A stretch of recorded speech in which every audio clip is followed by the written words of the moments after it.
Il existe en astrologie un point méconnu mais essentiel, la lune noire, appelée aussi Lilith. Contrairement à ce que son nom pourrait laisser penser, la lune noire n'est pas un astre. Elle n'a pas de matière, pas de lumière, il s'agit d'un point mathématique le plus éloigné de l'orbite de la Lune autour de la Terre. C'est un vide, un creux dans le ciel, un point invisible qui pourtant occupe une place importante dans l'interprétation astrologique. Dans la tradition, Lilith est associée à l'idée de refus, d'émancipation et d'indépendance. Selon certaines légendes, elle fut la première femme d'Adam, mais elle refusa de se soumettre et choisit l'exil. Plutôt que d'accepter l'obéissance, elle préféra la solitude et la liberté.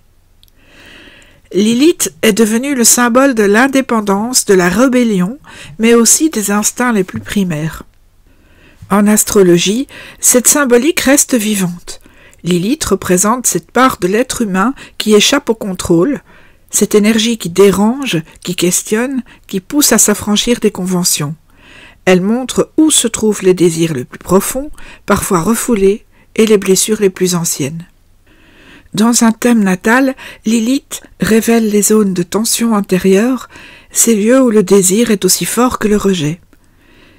C'est un point qui peut faire peur car il parle des instincts, des refus, des désirs cachés et des frustrations. Mais il est aussi porteur d'une force immense. Comprendre la position de Lilith dans son thème, c'est accepter une partie de soi, souvent laissée dans l'ombre, celle qui se manifeste parfois dans des choix radicaux, des prises de position incomprises ou des émotions intenses que l'on ne s'explique pas toujours. Par exemple, une Lilith en taureau peut révéler une relation complexe au plaisir, au confort ou aux besoins matériels. Une personne avec cette configuration pourrait ressentir un besoin profond de sécurité tout en luttant contre des peurs liées au manque. Peut-être y a-t-il eu des expériences marquantes autour du rapport au corps ou à l'alimentation, des difficultés à accepter les plaisirs simples de la vie. Il pourrait en résulter un comportement ambivalent, fait d'excès ou de privation.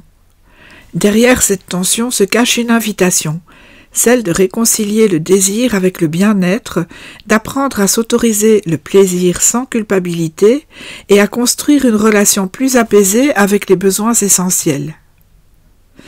Une Lilith en Scorpion amène d'autres défis. Le Scorpion est un signe lié aux transformations, aux émotions profondes et à l'intensité des relations. Ce placement peut indiquer des tensions autour du pouvoir, de la sexualité ou de la confiance.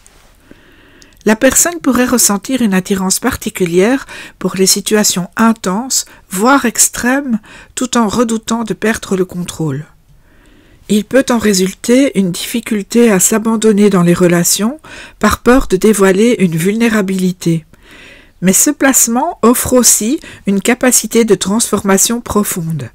En acceptant cette intensité, en reconnaissant les peurs et en les dépassant, il devient possible de transformer ces tensions en force intérieure. Lilith se manifeste parfois dans la vie à travers des expériences marquantes. Ce sont des rencontres qui bouleversent, des choix de vie radicaux, des situations où le désir et le rejet s'entremêlent. C'est le cas par exemple d'une personne qui ressent une attirance irrésistible pour quelqu'un, mais qui s'éloigne dès que le lien devient trop fort. Ou d'une autre personne qui refuse des règles établies, qui cherche à s'affirmer contre les normes, mais qui se heurte à des incompréhensions. Lilith parle de ces élans bruts, de ces désirs profonds qui peuvent effrayer, mais aussi des expériences qui façonnent la personnalité et permettent d'aller vers une forme de vérité intérieure. Il arrive aussi qu'elle se manifeste par des choix de vie marqués par la radicalité. Certaines personnes, avec une Lilith bien positionnée dans leur thème, refusent les compromis et suivent des chemins hors normes. Ce sont des trajectoires qui peuvent être solitaires, mais aussi riches de sens, car elles permettent de développer une forme de liberté intérieure. Mais Lilith ne parle pas seulement de rébellion. Elle renvoie aussi à l'authenticité, à la volonté d'être fidèle à soi-même, même si cela implique de sortir des cadres habituels. Cette quête d'authenticité peut être inconfortable car elle oblige à regarder des aspects de soi qui ne sont pas toujours faciles à accepter. Pourtant, c'est en accueillant cette part plus brute, plus instinctive, qu'il devient possible de s'en libérer. Pour mieux comprendre la manière dont Lilith agit, il est essentiel d'observer le signe et la maison dans lesquels elle se trouve dans le thème natal. Le signe indique la manière dont cette énergie s'exprime, tandis que la maison précise le domaine de vie concerné. Une Lilith en maison 7, par exemple, pourrait marquer des tensions dans les relations, une peur de dépendance, un besoin d'indépendance poussé à l'extrême, ou encore des blessures liées à des expériences de rejet.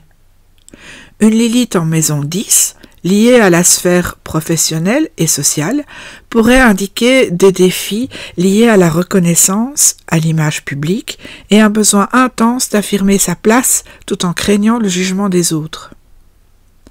Mais quel que soit son emplacement, Lilith n'est pas là pour enfermer ou pour punir. Elle indique un chemin d'émancipation, souvent exigeant, mais aussi profondément libérateur. C'est en acceptant ses désirs, en reconnaissant les blessures et en cessant de lutter contre ce qui dérange, que l'on peut trouver la paix intérieure. Lilith enseigne que la liberté se conquiert en regardant ses peurs en face, en osant affirmer sa vérité, même si celle-ci ne plaît pas toujours. Accepter la présence de Lilith, c'est reconnaître que certaines parts de soi échappent au contrôle, mais qu'elles font partie intégrante de l'identité. C'est aussi accepter que le désir n'est pas une faiblesse, mais une force qui, lorsqu'elle est reconnue et assumée, devient une source d'énergie et de liberté. Si vous souhaitez en savoir plus sur votre thème astral, vous pouvez vous rendre sur mon site Astro Andromède, dont le lien se trouve sous le titre de ce podcast. À bientôt pour un prochain épisode.